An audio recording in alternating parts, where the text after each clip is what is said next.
प्रभास तीर्थ में सुबह से लेकर शाम तक ऋषि मुनि मृत्युंजय मंत्र का जाप करते हुए और भगवान महादेव को याद करके चंद्र को समर्पित कर रहे हैं।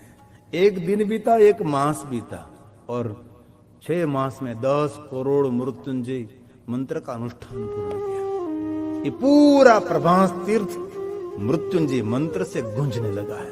सागर की लहरों में से मृत्युंजय मंत्र की नाद गूंजने लगी। पूरा वायु मंडल बदल दिया। ऋषि मुनियों ने मृत्युंजय मंत्र के जाप करते करते अपने अनुष्ठान को पूर्ण किया है। भले मृत्युंजय स्तोत्र पूरा कंठस्थ न हो सके तो कम से कम ये मृत्युंजय मंत्र जरूर मुखपाठ करना चाहिए। आइए हम सोमनाथ महादेव के सानिध्य में बैठे हैं। मृत्युंजय महादेव त्राहि मां शरणं जन्म मृत्यु जरा व्याधि पीड़ितं कर्म बंधने। मैं आशावादी हूं, आशावादी रहना चाहिए। कितना ही धनपति हो लेकिन निराशावादी है तो उनसे बड़ा कोई कंगाल नहीं है। लेकिन कितना बड़ा निर्धन हो लेकिन जो आशावादी है उनसे बड़ा कोई धनवान नहीं। इसलिए मैं आशावादी हूं। आप सबके पास से मैं अपेक्षा रखता हूं कि आपकी आवाज भी थोड़ी थोड़ी इस वायुमंडल में थोड़ी सी गूंजनी चाहिए। आइए साथ में पहले से बैठे हुए अंतिम तक आपकी आवाज खुलनी चाहिए।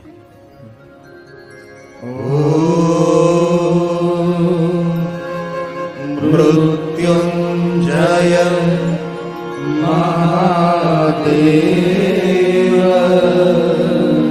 थोड़ी थोड़ी सुनाई देती है, बहुत सुनाई नहीं दिया क्योंकि भरपेट नाश्ता करके आए। एकादशी भी नहीं छोड़ते लोग।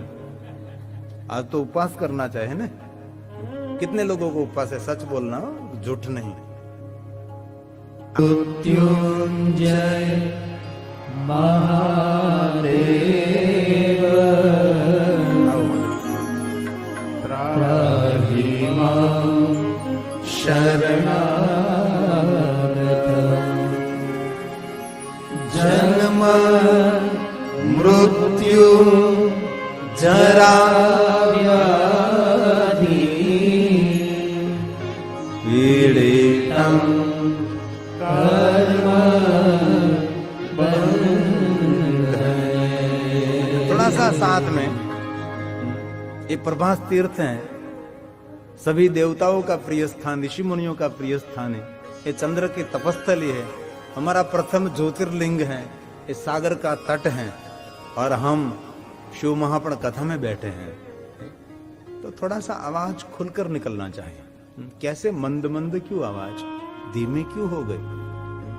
बहुत आदर करता हूं डॉक्टर मास में सभी ऋषि मुनियों ने मिलकर 10 करोड़ मृत्युंजय मंत्र का अनुष्ठान इस प्रभास तीर्थ में पूर्ण किया है।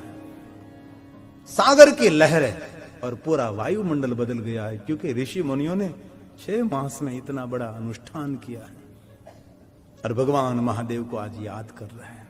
चंद्र और असंख्य ऋषि मुनि संकल्प करके 10 करोड़ मृत्युंजय मंत्र का पुण्य है चंद्र को अर्पण करते रहे। कभी कभी कोई लोग कहते हैं कि आपके लिए कोई ब्राह्मण मंत्र जाप करें, तो बोलते हैं कि जो खाते हो उनका पेट भरता है। खाने की वस्तु नहीं है, ये साधना है। किसी के लिए भी आपको अनुष्ठान करो, किसी के लिए कोई मंत्र जाप करो, ये पुण्य अर्पण कर सकते हैं आप।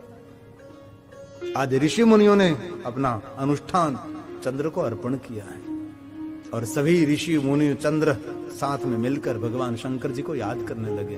क्योंकि 6 मास पूर्ण हो गए, अनुष्ठान पूरा होने जा रहा है और भगवान शंकर जी को याद करते रहे। हे महादेव, ओम नमः शिवाय, ओम नमः शिवाय,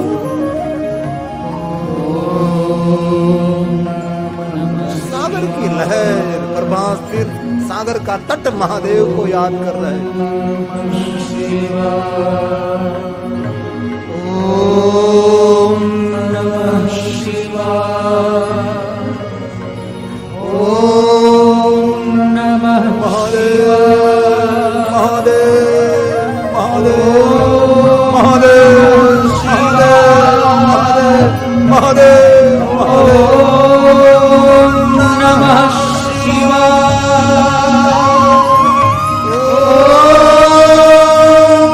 नमः शिवाय।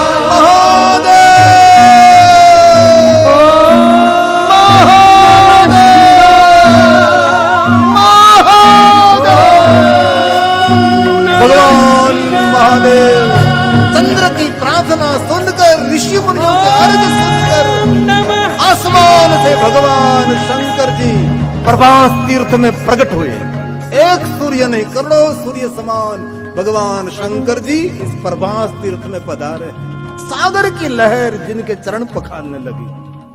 आसमान में से जैसे सितारा धरती पर उतरे, वैसे विश्व के भुवन के देवता प्रभास तीर्थ में पधारे। और मैं दिल से कहता हूँ, जहाँ महादेव उपस्थित होते हैं वहाँ कोई देवताओं का आह्वान नहीं करना पड़ता, स्वयंभू देवता वहाँ उपस्थित हो जाते हैं। ब्रह्मा विष्णु इंद्रादिक देवता, ब्रह्मादिक देवता, देवगण और असंख्य ऋषि मुनि प्रभास तीर्थ में उपस्थित रहे। भगवान शंकर जी प्रसन्न मुख मुद्रा से चंद्र पर कृपा दृष्टि कर रहे हैं।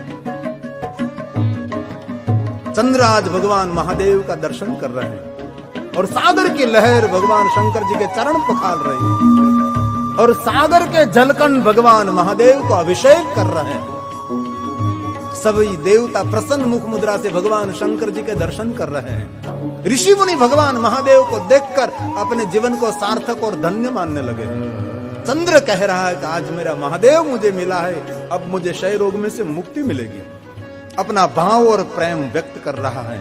चंद्र ने देखा भगवान महादेव को, ओम केशाय नमः, पूरे आकाश में फैली हुई ये शंकर जी की जटा, जटा में से बहती हुई गंगा है। बाल चंद्र त्रिलोचन, शिशे मंदाग्रधारी बाल चंद्र त्रिलोचन, प्रसन्न मुख मुद्रा शंकर जी की। कान में कुंडल, गले में सर्प, पन्नग भूषणम, बांसों की कंठ भूषणम, त्रिशूल डमरू, सर्पों का यज्ञोपवीत, सर्पों का कटिबंध, मृग चर्म, अंग पर भस्म भस्मांग। चंद्र भगवान महादेव का दर्शन, अक्षमाला, रुद्रमाला, रुद्राक्ष की माला। चंद्र ने भगवान महादेव के चरण पर दृष्टि की तो सागर का जल महादेव के चरण पखाल रहा है। ये सागर प्रयास करता है महादेव का अभिषेक करने के लिए। निरंतर सागर सोमनाथ की आरती उतारता है। ये हमारा सोमनाथ है, ये हमारा महादेव है। चंद्र आज भगवान शंकर जी को देख रहा है। ऋषि मुनियों के पलक में झपकती नहीं है, खुली आंख रखकर महादेव के दर्शन कर रहे हैं। आज देवताओं का समूह है। एक तरफ सागर मेहरामंड, सागर की लहर, सागर की स्वर, एक तरफ ऋषि मुनियों का पूरा समूह, एक तरफ देव समूह, एक तरफ चंद्र और महादेव के सब दर्शन कर रहे हैं। महादेव के दर्शन करते करते अपने जीवन को सार्थक मान रहे हैं। चंद्र ने भगवान शंकर जी को चरण में देखा, भस्म लगी, रक्तवर्ण चरण है भगवान शंकर, रक्तवर्ण। सुबह सुबह का सूर्य उदय होता है, कैसे भगवान शंकर जी के चरण है। मृग चर्म, यज्ञोपवीत, एक कटिबंध, ओम व्यालाय नमः, व्याल प्रियाय नमः, व्यालानम पतिये नमः, हे शिव हे महादेव। खोपड़ी की माला, रुद्रमाला, आंख में त्रिशूल डमरू, प्रसन्न मुख मुद्रा, भाल में नेत्र है, त्रिनेत्रधारी भगवान शंकर है। मुख पर प्रसन्नता है, कान कुंडल, जटा में निरंतर गंगा, जगत कल्याण विश्व कल्याण। भगवान महादेव के दर्शन कर रहे हैं। भगवान शंकर जी का रूप चित्र विचित्र रूप है। विश्व के सभी देवताओं से अलग, सभी देवताओं से जुदा, विचित्र चित्र रूप भगवान शंकर जी का है। विरूपाक्ष है, कपरती है। भगवान महादेव जैसे कोई दुनिया में कोई देव नहीं है, और मैं दिल से कहता हूं मेरे शंकर जैसा कोई उदार देव इस विश्व में नहीं है। ये मेरे शंकर की महिमा मानी जाती है। निर्मल मेरा शंकर है, उपद्रव रहित मेरा महादेव है। शंकर जैसे गुणवान देव नहीं, गुणातीत मेरा महादेव है। शंकर के जीवन में कोई दुर्गुण नहीं है। मेरा महादेव श्रेष्ठ है, सरल है, सर्वोपरि है, विश्वनाथ है, विश्वपति है, विश्व सर्जक है, विश्व पोषक है, विश्व का अंत करने वाला और भक्तों पर करुणा करने वाला मेरा महादेव है, भगवान शंकर है। ये शंकर का विचित्र रूप माना जाता है, सबसे अलग रूप माना जाता है।